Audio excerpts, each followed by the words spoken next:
Assalamualaikum warahmatullahi wabarakatuh. Perkenalkan, nama saya Utari dari kelas CKM 4. Tujuan dibuatnya video ini yaitu untuk memenuhi tugas akhir praktikum manajemen operasional logistik.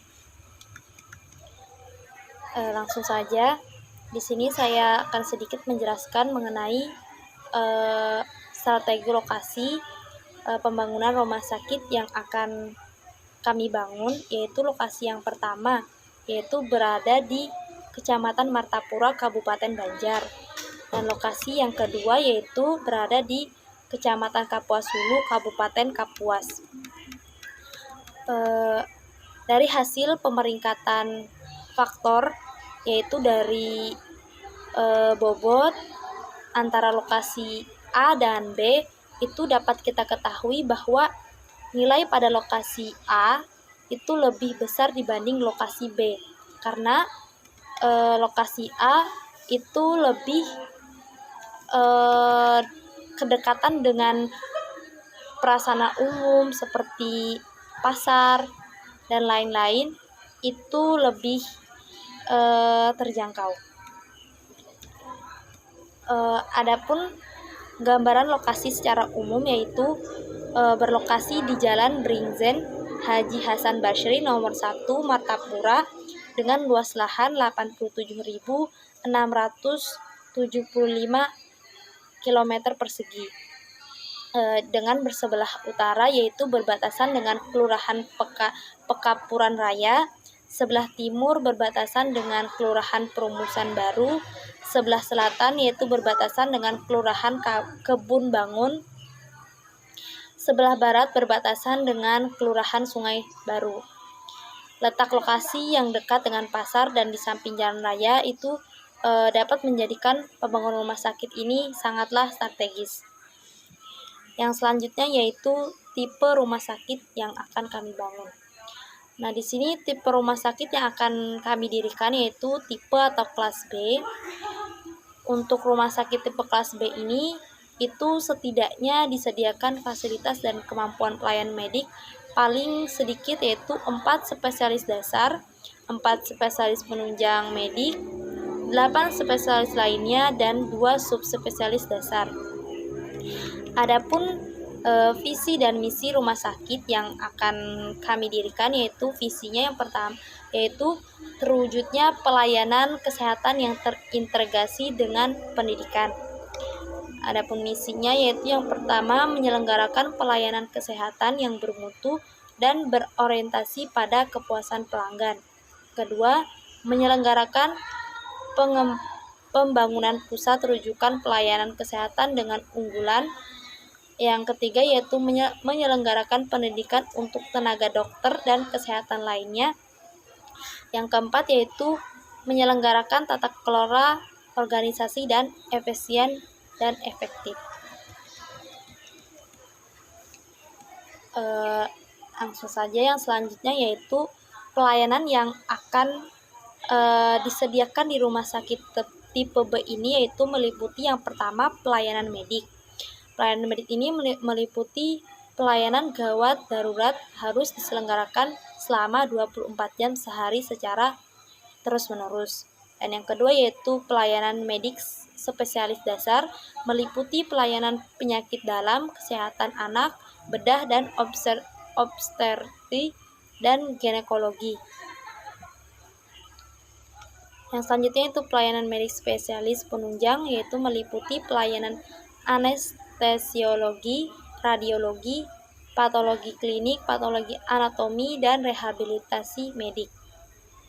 Yang selanjutnya itu pelayanan medik spesialis lain meliputi pelayanan mata, telinga, hidung, tenggorokan, syaraf, jantung, pembuluh darah, kulit, kelainan, dan jiwa. Yang selanjutnya itu pelayanan medik subspesialis yaitu meliputi pelayanan bedah mulut, konservasi atau endodonsi, dan ortodonti. Yang kedua yaitu pelayanan kefarmasian yaitu meliputi pelayanan meliputi pengelolaan sediaan farmasi, alat kesehatan, dan bahan medis habis pakai dan pelayanan farmasi klinik. Yang selanjutnya yaitu yang ketiga, pelayanan keperawatan dan kebidanan, meliputi usaha keperawatan dan usaha kebidanan. Yang keempat yaitu pelayanan penunjang klinik, meliputi pelayanan bank darah, perawatan intensif untuk semua golongan umum dan jenis penyakit, gizi, sterilisasi, instrumen, dan rekap medis.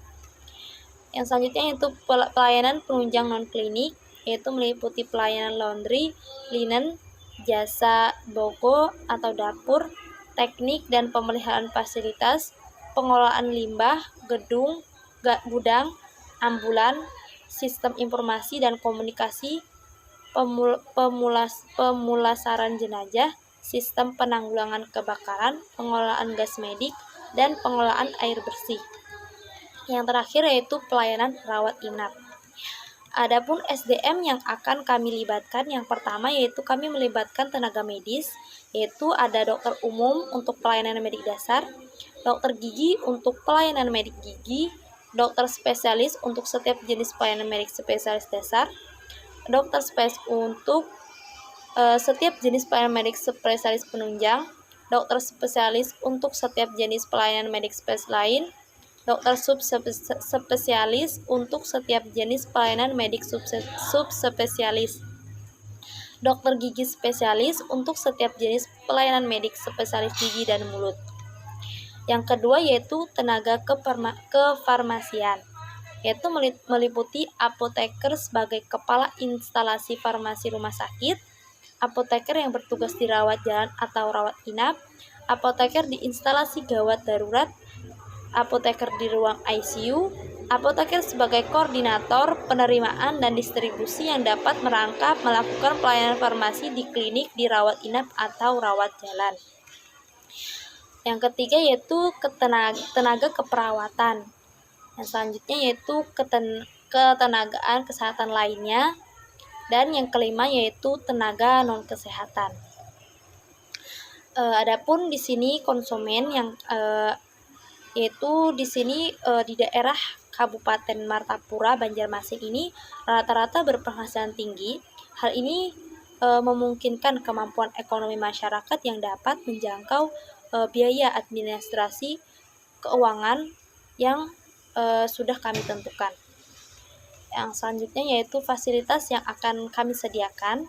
Yang pertama pelayanan medik umum, yang kedua pelayanan gawat darurat, yang ketiga pelayanan medik spesialis penunjang medik, yang keempat pelayanan medik spesialis lain, yang kelima pelayanan medik spesialis gigi dan mulut, yang keenam pelayanan medik subspesialis, yang ketujuh pelayanan keperawatan dan kebidanan, yang kedelapan yaitu pelayanan penunjang klinik serta penunjang non klinik.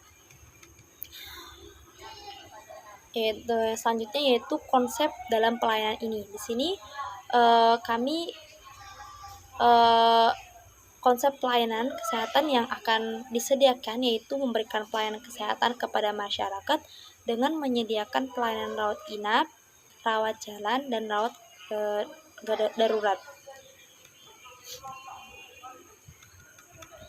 Yang selanjutnya yaitu desain denah rumah sakit tipe B. Nah, di sini yaitu ketika kita masuki gerbang utama yaitu ada terdapat parkir sebelah kiri dan sebelah kanan. Dan di masuki pintu utama rumah sakit itu kita akan menemukan informasi dan rekap medis serta kasir, dan bersebelah kanan itu ada apotik. Untuk sebelah kiri kasir itu kita langsung menemukan ruang IGD, yaitu ruang IGD sendiri ini pintu masuknya itu berbeda dengan pintu masuk utama rumah sakit, yaitu bertujuan untuk memudahkan pasien yang membutuhkan pertolongan pertama. Memasuki ruangan pertama yaitu kita menemukan ruang pendaftaran, ruang tunggu, ruang konsultasi, serta di sebelah kanan itu ada ruang pos perawat dan ruang ganti loker. Mungkin hanya ini sedikit penjelasan mengenai tugas akhir praktikum manajemen operasional ini. Saya akhiri. Assalamualaikum warahmatullahi wabarakatuh.